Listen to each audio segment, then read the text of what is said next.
You're listening to Copy Chief Radio. Get all the episodes and join the community at copychief.com.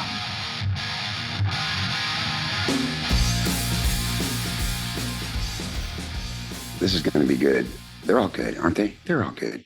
But I have Jason Friedman. So the second time I'm interviewing Jason. He is the CEO, I believe, right? Yeah, of CX Formula. Jason is a very high-level expert in customer experience. And he's worked with, very big companies. It's not just in our little corner of the marketing world. Adidas, Foot Locker, Universal Studios, Burger King, Disney, Bank of America. Where do you begin to create a customer journey for companies like that? And how do we take that to make sure that our UX is incredible? One way to stand out amongst all the noise in any industry, especially in ours, is to just give a great experience. And that's what Jason wakes up every day focused on. So it's great to have you here again, Jason. I know you have a new thing coming up called the kinetic customer experience. Yeah, kinetic customer formula. We'll get into that, specifically what that is. I think that kicks off in April. Let's just start there, because this is the culmination of everything you've learned in all the years of doing this. And so who exactly is this for, and what should they expect from it? Yeah, man. Thanks you. I'm so excited to talk to you again. I always love Likewise. It's super cool. So my whole life has been really about this idea of how do you make it better? I started in theater. We have a lot of stuff in common with the show business side of things, but theater, I was always behind the scenes. I was lighting, sets, construction, design, what have you. And, you have this kind of experience having done shows for so many years. It's like that Mr. Miyagi thing, right? You're waxing on, you're painting the fence, you're sanding the floor. And all of a sudden it's holy cow, I know how to do something that I didn't know I was learning how to do. Right. That thing that I learned how to do was to really take an audience from I come into a theater, it's a crazy, chaotic day. All the crap in the world's gone wrong. I'm mad at my kids. My dog ate my homework. I did this, I did that. And all of a sudden, the lights dim, the music starts, and I get quiet and I start to focus. And I get sucked into this story that takes me on a ride. And through that entire ride, I'm laughing, I'm crying, I'm feeling things that they wanted me to feel. And at the end of it, I'm moved. I actually got someplace. I went out of my seat and I ended up someplace different. And I jumped to my feet and I'm applauding and I'm excited. And I go home and I tell everybody I knew. Well, that's theater. That's entertainment. That's show business. That's telling people a story using every sense that we have and taking them on that ride. And I learned how to do that by practicing this for 20, 30 years. And that's what I help businesses do. I help businesses get their audience to engage with them, to connect with them, and to go on a journey with them that brings them to the promised land, if you will, to the land of the results you want customers to get. And it's not an accident, right? It's we take a script for a show, this, and you do comedy, right? It's, when people are going to laugh. You're building it up and you're telling them things, you're taking them and you're weaving them different places so that you misdirect them and you guide them and they all laugh at the right spot every night. Different people, same script, same reaction. And so with our businesses, all of our businesses, whether you're Bank of America or you're Bob's hot dog stand, it doesn't really matter. You've got a customer and they need to go on a journey that's positive and end up getting a result that they wanted. And when they do, they bring business to you. Every dollar you spend to get a customer becomes worth exponentially more dollars. It's a compound effect result. And so what we spend all of our time doing is teaching people how to flip the funnel. Instead of just focusing on how to bring customers in, strangers in, and you spend all of our money on strangers, getting them to say yes, I teach you how to take people who said yes and get them to tell everybody else that they actually love you. And that's the magic of what we do. And that's the story, man. I spent my whole life doing it. And so we've been teaching this and doing it with businesses for a really long time. And now we're calling it the kinetic customer formula. And for the past year and a half, we've been teaching it in that framework in these live intensive workshops where people come to us for 3 days and we go deep and we work with them to do it. And we still do that. But now in a few weeks, we're launching the kind of do-it-yourself course. So people that want to kind of do it at home with their teams and be able to go through that, they can do that. They're still coaching. We still engage with them. We send them cool stuff in the mail, like tools and things that they need to use. but it's so that we can help more people. Because as you know, like I've sold my businesses, I've exited, I'm kind of in retirement and doing what I want to do now. And what I want to do is help entrepreneurial people. I want to help entrepreneurs, business owners. We're, for the most part, done with the big companies. They were awesome. We love them. But we just love working with people like your audience, people, me. Like we want to help those people. And we just know that today's world, like the way to win, the way to survive and thrive is by loving on your customers and obsessing over their positive results. When you do that, you win. And so 100%. Kind of help more people win, man. Like that's the game. That's so great. I was thinking about this recently, and dude, consider your first one sold. I'm sure you'll do a few more, but this is so in line with what I'm doing with my team right now, because we're taking things to another level of legitimacy for the industry. We had a real long talk with our team that we have to be flawless, because if we're going to say we're setting a standard, we better look like that standard. And there can be no broken links. We can't invite somebody into a program and then they can't log in, or, just stuff that happens. It can't happen. Yep. So talk to me about the price, like you said, a compounding effect, right? If you blow their mind, that's what over delivering is. And I think also I want to mention what you said. The other quote I was thinking the other day is that when they say, maybe it was Brian Tracy, whoever, if you always focus on giving people what they need, you'll never go hungry, or whatever it is, right? I'm paraphrasing. Yeah. But that's kind of what you're saying. And it's not just about promise what they need. It's like deliver and over deliver what they need, right? So tell me about that. Let's come back to over deliver in a second. I want to unpack for a second. But let's start with this whole idea of need. When customers come to you and they buy into your membership, they buy into your mastermind, they buy into your coaching, they buy into your copywriting services, like whatever they buy into, they have an intention. They want that result and they have an intention that they want to get that result, but they have like this shit in their head, really, right? They have that thinking, that voice inside their head that's like, you know what? This might not work. Maybe I shouldn't have. Buyer's remorse creeps in, like all sins of the past, other times that they did and something didn't work out. All that creeps in. And so they're not committed when they give you their check, their credit card. Yeah. They are intending to get a result. Mm-hmm. And so now we have to earn that commitment. And so like the things you're talking about, like this flawless execution, whatever, we have to let them feel that we are in it for them. Like we understand them. We understand their challenges. We understand their desires. We understand their wants and their needs, right? And as copywriters, you guys all totally get this, right? You live in this world, right? But what we can't do is we can't overwhelm them at the same time, right? Right. We think about bringing people into our world, we really have to get in their head. And so as copywriters in this world, like you spend all your time really trying to understand that avatar, right? Really go deep. Right. The way we teach people how to do that is to do it the showbiz way. I want you to think about like you're Matthew McConaughey, you're Robert De Niro, and you have to play that character on stage and have people believe that you're actually not Matthew McConaughey, you're that guy. And so how do you get into character? It's this deeper knowing and like really investigation of that person's whole life. Like, what did they eat for breakfast? Like, how did they name their dog? Like all these things. You got to know them better than they know themselves. So we start there. And as we start to know them, what we want to do with that journey is we want to meet them where they are. And so different avatars are going to come into your world at different places, at different times. Their journey is not all going to start at the same place your journey starts. And so we have to be looking at those different ways that we bring them in for those different avatars. So the customer journey starts in the marketing way before they even come to your business. And then once we get them in and we are able to kind of establish this understanding, then we can move them forward.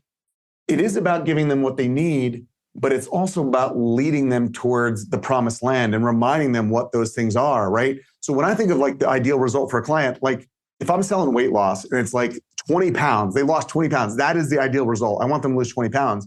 That's not the ideal result. The ideal result is that instead of sitting on the couch eating a pound of cheese doodles while they're watching Netflix, a friend calls them and says, hey, let's go out. And they're like, I don't have anything to wear. Nah, sorry, I can't go. They're going into their closet. They pick something out. They put it on. They feel good. And they go out. Right. That's what their ideal result is. They have the confidence to live their life again. And so as to think about what does that journey have to be to get them to feel that way, that's the marketing we share in the beginning. That's the the stories that we want people to tell about the experience they had. So what we end up doing is playing this reverse engineering game of like, how do we lay this out so they have these moments throughout the journey that literally give them those words. Like we script the reaction and then we stage the show to get the reaction. We take the script and we reverse it and we figure out what does the costumes need to be? How do I say it? How do we interact with the person? What's the prop? What's the, whatever, what's the tagline? What's the set so that I get that reaction? Do that throughout the entire thing. That's literally how we do it. We literally reverse engineer it and we take every obstacle that we can. We call them friction points. We take every obstacle out of the way. Because the one thing I know to be true almost universally is that we make it hard for people to have success with our companies. Like we put those obstacles. You were saying before, like they can't log in. They just bought an online something and they can't log in. That's a friction point. That's like, give me my money back. If the first moment sucks, I don't even want to know what the second moment is. Now you got to win me back all the way again. Yeah, right? Dude, you start below zero now. Yeah. Yeah, you're starting from like -20 and I got to get back to then like try and, it doesn't matter how much you wow them at that point. They're like done because you broke their trust immediately. Yeah. Go through this process with people. It's about helping them really understand that and then figure out how to reverse engineer the steps and stages people go through to get to that ideal result. And then they'll rave about their experience. They'll return to buy more stuff. They'll renew their subscriptions and their memberships. And ultimately, instead of just like passive like reviews, they start to recruit people to come in. They actually go out actively and start saying, hey, have you seen what Kevin's doing? Hey, have you seen what Jason's doing? Like they want to do that because they feel so good that they feel like they want other people to have that feeling too. Yeah. And it makes them look smart for recommending a good thing. 100%. And they also want more badasses in the community with them. Yeah. They want to hang out with other great people. So it's just so important to do. It's so good. I just think about it all the time. I'm sure if this is a thing for me, I can't imagine being in your head because like restaurants, for instance, every time I'm at a restaurant, when they get it right, it's a little shocking and it's wonderful because there's always a manager on the floor roaming around. And then you see where that's not in place. And, you stand at the host stand for 10 minutes and servers see you there. Nobody's telling anybody, nobody cares, things like that. And you just go, man, what have you found that breaks it? Do people just stop caring along the way? I mean, we're all human. What is the common formula to when people really kind of screw this up? First of all, I think we measure the wrong things. We'll go back to restaurants in a second, but like use a call center, right? The metrics that most people think is like, how many calls do we complete per hour? They want completed calls, not satisfied customers. Right. There's a big difference, right? Like we're measuring the wrong things. We're incentivizing and rewarding the wrong behaviors. Like it's just wrong, right? So if I'm in the restaurant, like they're focused like, okay, we got the meal out quickly.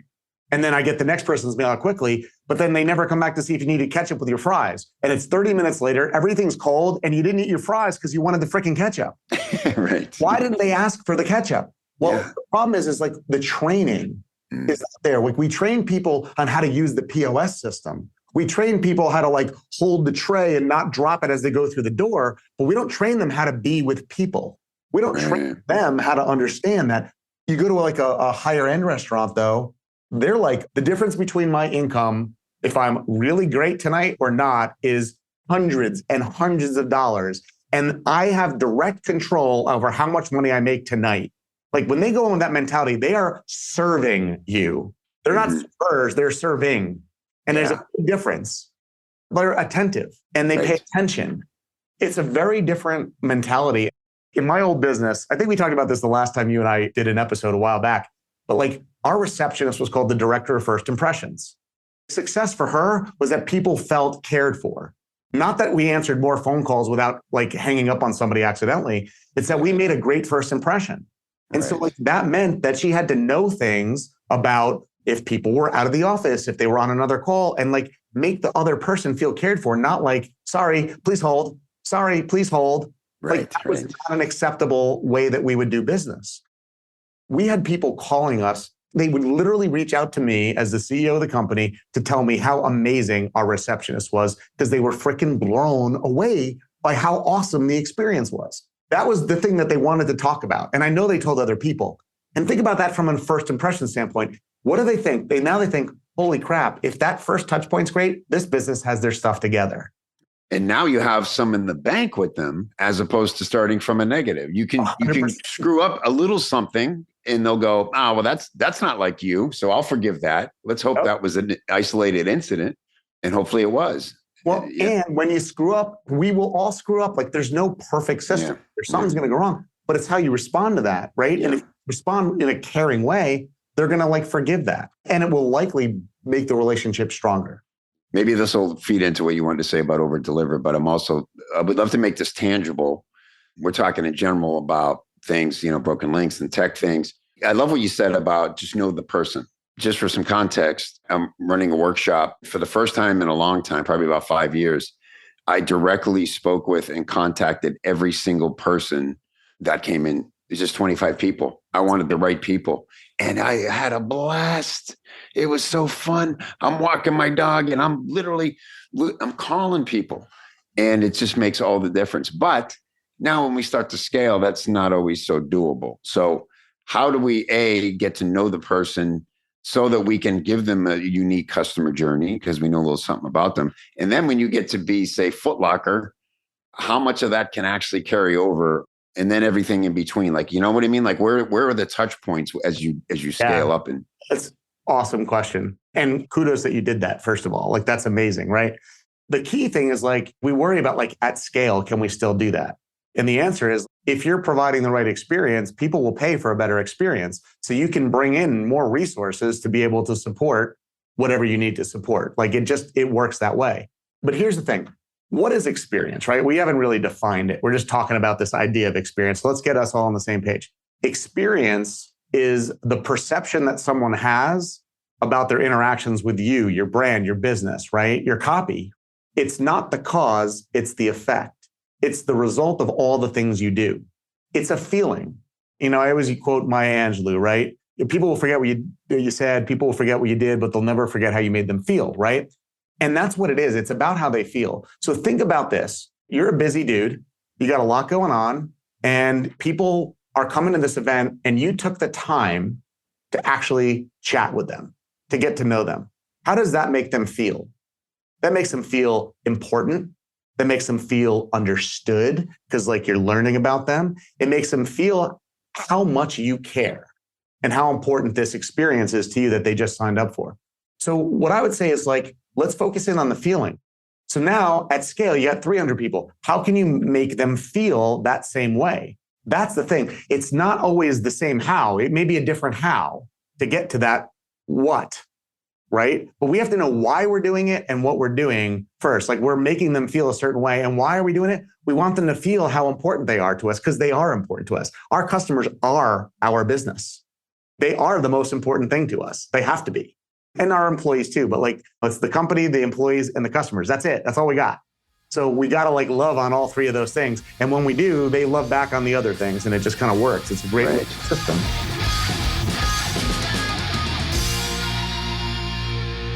Look, I get it.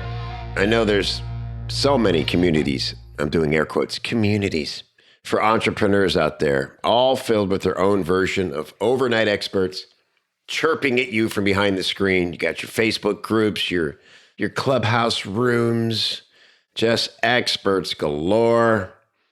How often do you feel like you're being pinballed around from thing to thing and picking up a little bit, a little piece there? How much of that is actually making it into your brain and your fingers and your business and affecting your money? How many of these people are actually out there in the field getting their hands dirty and testing to find out what actually works and what flops? Well, in the Copy Chief community, a real community, you get shoulder to shoulder with the most active, successful marketers working in the trenches today, all while learning from industry legends who rarely teach anywhere else, if ever. Copy Chief is an amazing community, super newbie friendly. Also, you'll find, elite level marketers and copywriters in there. They're all working to become the best at their craft, get paid top dollar for their skills, stay ahead of the competition by keeping their finger on the pulse of what's working now. That's the X factor when you're backed up by a community and you can get any question you have answered by people who actually do this stuff and can tell you from real world experience what to do for your project, for your offer, for your funnel, for your clients. Man, you're unstoppable when you've got that kind of confidence. Go check us out at copychief.com/join. If you've never been a member, you're going to see what you've been missing and you're going to say, where has this been all my life? And if you've been a member in the past, I would invite you to come and check out all the new stuff. We've completely updated all the tech. So we're on brand new platforms. Everything is slick and smooth and easy to access. And it's never been better. Copychief.com/join. I'll look for you inside.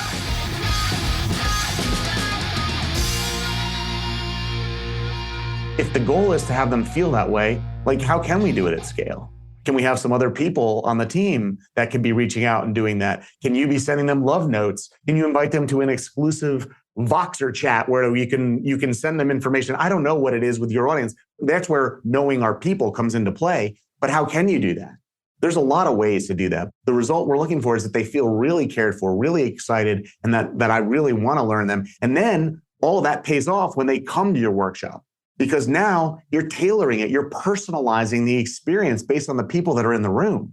We do the same thing with our courses and our programs. Like we get to know everybody.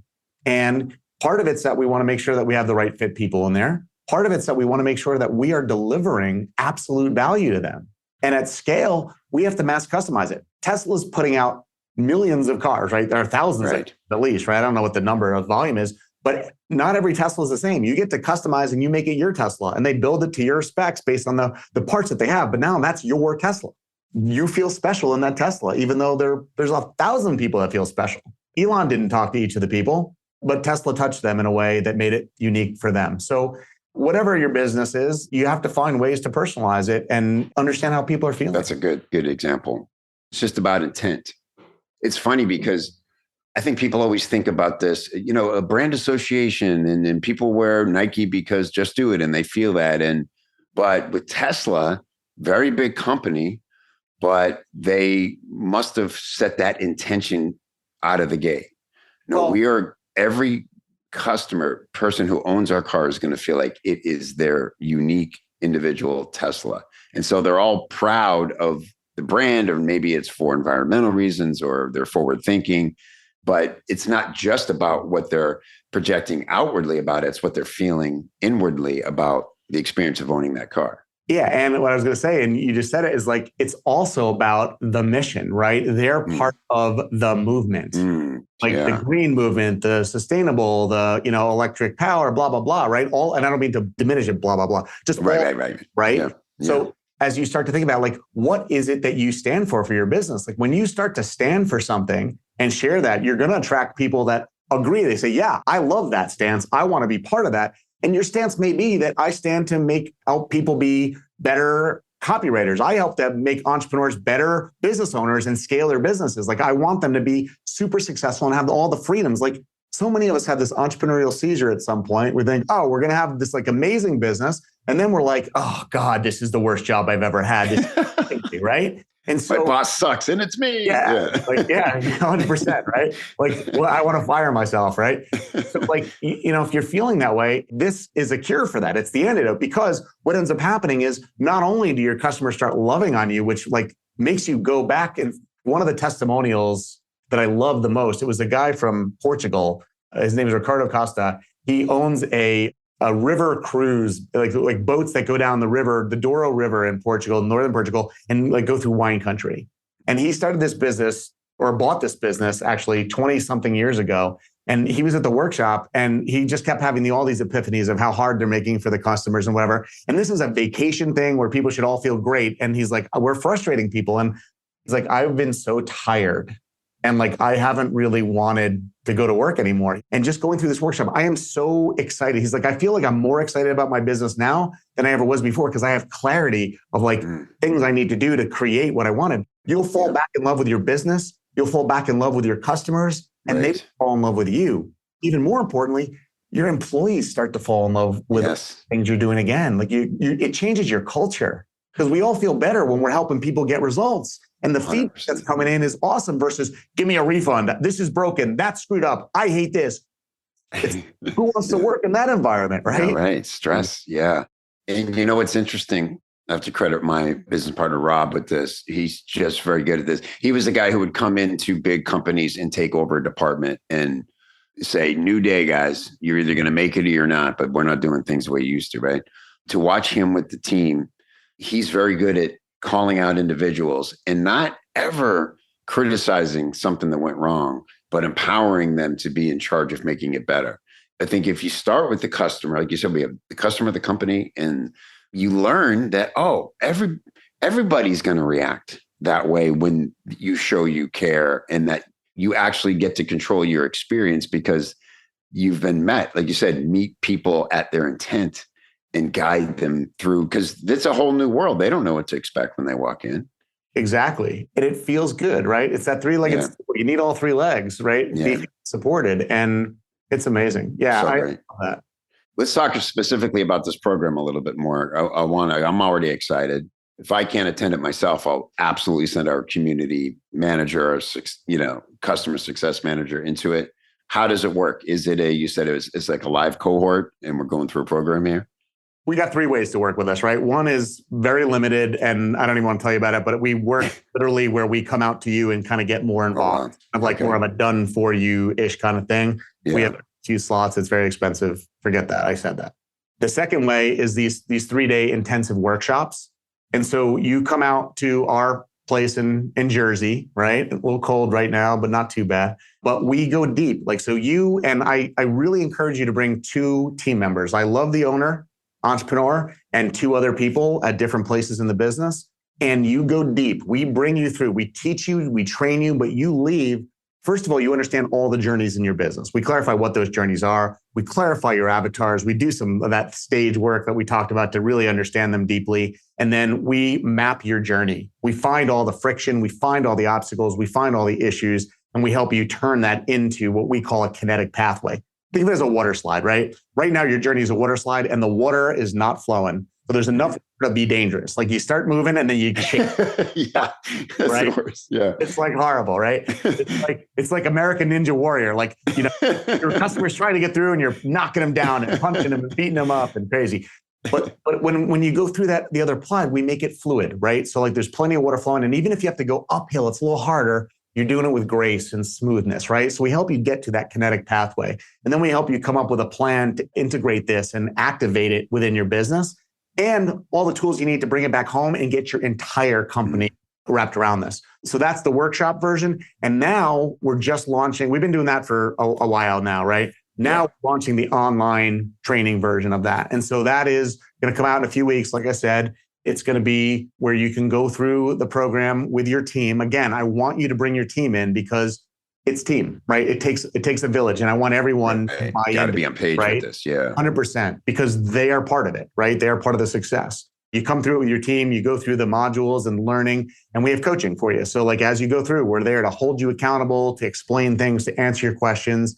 And we're teaching you how to get bigger, better results for your customers to scale your business. Our whole thing is you got to be engaged. So we know that when you sign up, you have an intention. You're yeah, I'm in. I want to do that. I'm going to help earn a commitment from you that you're actually going to do it. And then I'm going to bring all of our resources to the table to help make sure you get there, because that's what we're teaching you how to do. We're going to walk the walk. Yeah. And the fun part is we deliver an experience. So in the workshop, it's one experience we deliver. And then we have what we call these meta moments, right? So we go behind the scenes as we're providing. We're like, hey, we just did something. How did that feel? Let's talk about it. Let's unpack it. So we're showing you what we're doing. We do the same thing in the online course. It's a little different because one's in person and one's kind of, online, virtual. Right. So we try and model and practice what we preach. We do model and practice what we preach. We try and unpack it and show it to you. And then we're there to support you. After that, we're here for more support. We have other programs to support you beyond that if and when you're interested. But the key to all of this is really starting to understand that despite your best efforts, all of my best efforts, your best efforts, we're not looking at it from the customer's perspective most of the time. And we're missing things. And we are making it hard for them to have success and to really feel great. And so I just whatever you do, whether you work with me or not down the road, whoever it is, look at things through that perspective, right? Because when you do, you start to see things, right? Like all of a sudden, and when you map this out, like when we map it, it's not like one line. We map it, we break it out into multiple components. We're really looking at all these different pieces. And you start to see like, oh, gosh, it's hard. And you know what? I can't make it less hard, but I can motivate them a step earlier so that they can get through it. I can incentivize them with some kind of cool reward so that they actually will get through that hard part. You're looking at it, you're really starting to see it. Yeah, it's cool. It's a lot of fun. I'll tell you something. It's eye-opening. So with this program, where we're setting this new standard, we had 3 different people on the team log in and just go through as the customer. And we found 11 different friction points. And this is 25 people we're bringing into a club and having some Zoom calls and some assignments and things. And it's not that complicated. And a lot of it's tagging. They're getting emails they shouldn't get, and they're getting one from the system and one from us. And thank God we did that, because 11 different ways that people could have, again, and then, what we did is the only way we can guarantee that they have a flawless experience is we're going to log in. We're going to create their account and log in for them. So all we're sending them, they don't even have to pick a password or do anything. It's just already done for them. But again, like that's the kind of thing where you go, how infinitely scalable is it? But then I love the Tesla example. You go, well, that's what we're doing. So you guys figure out how we do this at scale, because this is the standard we got to set. Yeah. Like one of my mentors always says, like, the question you should be asking is, how can I? You'll figure it out, right? Yeah. Like there's always a way. Always a way. Yeah. How can I? And at scale, that's what we want. Like business doesn't make sense for a lot of businesses don't make sense unless you can get to scale, right? Yeah. And if you're ever doing is growing, where it's like a 1-to-1, you're not going to start being able to serve more people. Like if your mission, like I want people who are trying to make a bigger impact and money, right? We can do good and do well. Yeah. Right. You can have both. Yeah. Like you got to scale it, and scaling requires a 1-to-many, but it doesn't mean we lose sight of the ones. Everyone is important. Everyone is a person. Everyone is a relationship. And so if we start treating them like the many, it's going to backfire. We still, even though it's a 1-to-many relationship, we still have to personalize it. And we still have to look at everybody as an individual and make sure they have a great experience. And ideally making sure they have great results. So I love what you're doing. Another pro tip for anybody listening is, so you did all this research, you found all those. Now you got to keep monitoring it, because you're going to find out that there's still 4 more, because you think of this kind of person that's trying to use it on like an old Texas Instruments, computer. And who knows, right? Right. Something. What's the mobile experience like? Or if, all these, you're right. Totally. It can't be a one-time, hey, pat ourselves on the back. It's a. Yeah. And ask your customers, like make it a safe place. Say, hey, listen, part of the story is like, look, we actually had all of our team go through this and try and make sure we ironed out all the friction points. But if you find one, I want to know about it because we want to fix it. So tell us, because we are super here to help you. Like all we want to do is make this great for you. So help us make it better. Tell us. Don't feel like you're ratting us out or you're going to make us feel bad. Bring it. I love that. You for telling us. Yes. And make it a safe space. Yeah. That's again, shows intention. We don't think we're perfect, and we can only be closer to that if you help us. So if you see something, because a lot of people won't report it. They'll just be frustrated. And I love your passion for this, Jason.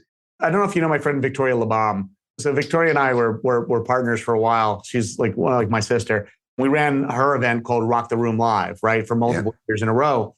And one of the things that we did was we gave everybody in their binder packet, for the event, it was a note card that we asked them to fill out saying, listen, while you're here, if there's anything we can do that would make it a better experience while you're here, tell us.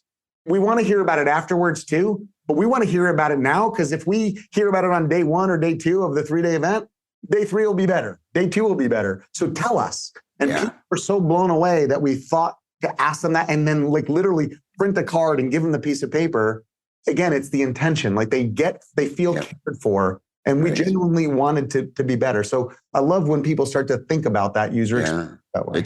It should excite you. There was a time when it would stress me out and overwhelm me. And I knew things were broken. It's like, you don't want to look. You kind of squint in that direction because you said it's hard. There's no way around that. I'm thinking about the guy you said at the shipping company. It's like, he was excited, but he also must have been like, oh, this is going to be hard to it can't be easy to fix things in a shipping company that, but if you're dedicated, it just excites you that, hey, a year from now, we're going to look and feel very different as a company.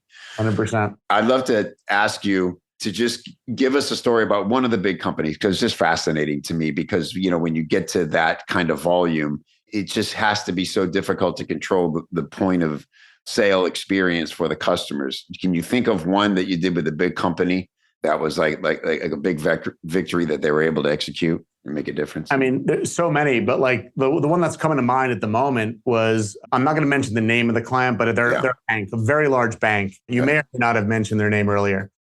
The olden days, when you go to a bank, there's like big glass walls like separating us. Like it's really hard to feel like, oh, I'm coming to like my local community banker when they're behind like iron bars and I can't like near them, right?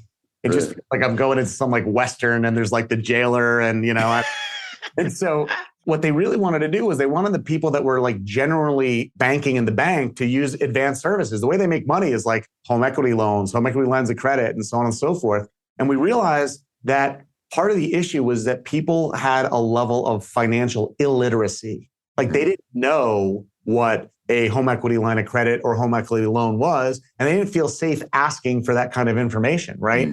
Putting up these barriers made it even more uncomfortable to ask the questions or have a conversation. And so part of the strategy was to remove some of that and kind of lay the floor plan out differently. And they found other ways to secure money and make it safe and whatever. Like that wasn't our jam, that was their jam.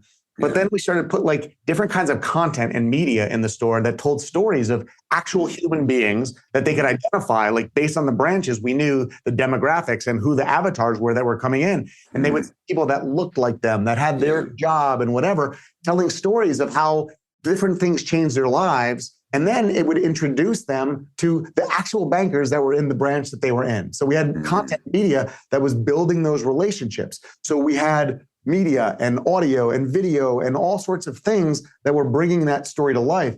Through that thing, we increased the amount of clients that would opt for more advanced services exponentially because we understood the issue was not selling them harder. It's that they didn't even know what those things were. And so we had to find a way to safely explain and educate that to them when they were sitting in the branch. Like we had a waiting audience in the branch.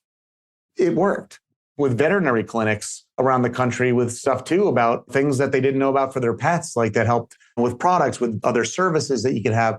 Similar, it's about understanding where your clients are and giving them what they want and what they need in a safe way. And those are some examples, but like as you think about the journey, I'm waiting in line at the bank.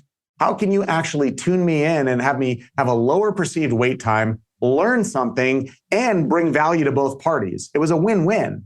Started by really thinking about how do we make the wait time feel better? Because we can only have so many, tellers that are there to help them. And we want to make that better and we want to sell more products and services. So look at that journey, man. Like look at people so are. Smart. Yeah. Love it. I love this kind of stories. It's just it's so interesting. Again, I think all marketers and copywriters walk around with these goggles on all the time looking. And the more you learn about it, the more interesting your surroundings get. And it's lessons everywhere and how to do it well and what to avoid. Yeah, for sure. And I think, one of the cool things is like, you start to play a little bit. Like we used to do these like journeys with clients, like the big clients too. Like we'd take them to Disney World or whatever. And we'd like walk around and they were in banking or they were a high-end like fashion retailer or whatever. And we look at like how do kids play and how do we do these? Like, what do we learn from this that we can bring into this experience? Because it's all the same thing. We are people and we're building relationships in all of those things. Like, it's not like, what are the other banks doing that I should be doing? It's like, how are people engaging with people in unique and interesting ways that hold their attention, that bring value to the relationship? Yeah. That's powerful. And that's what you guys do in copy too. It's like, how do we bring more value and help people, right? And it's always about connecting. It's communication and connecting. It's really what copy is and what all transaction is. You remind me that the bank thing, I don't know how this went for them, but was it Capital One who was actually building like coffee shops? They wanted their bank to feel like, hey, if you just want to stop in for coffee, what happens? We can give you a loan with that. If you, I don't know if that was too far, but it was a bold concept. I don't know if that's like if you want to go to a bank for coffee, but I do know that if you had a coffee place that had some banking in it, that would be a win, right? So you see like grocery stores that have like a bank branch like within within the store. Win for a lot of people because like, look, I got to go to the grocery store every week. If I can get my banking done at the same time, huge value. Right. They'll switch to that bank because they're in their local. Yeah, same with pharmacies, right? We both remember a time when there weren't pharmacies in every grocery store, and now it's where people go. So 100%. It's just convenient, right? So that's interesting. It's so good, man. A great conversation as always. Love your passion for all this. You're smarts about it. Let's do this more. Good luck with the product. I know you'll learn a lot from people doing this on their own. And I know the holding people, like you said, accountable and making sure they feel empowered to implement when they're doing home study is a new challenge. And clearly you're up for it. So we're ready to do it, man. Let's follow up after your launch and let's find out what you learned from that experience. That would be really cool. Yeah, I would love to. That'd be awesome. Okay. Thanks, Jason. All right. Talk soon, buddy. Hey, don't forget your goodies. Head over to copychief.com/copychiefradio to get some great free stuff to help you put the things you hear on the show into action for your business. copychief.com/CCR.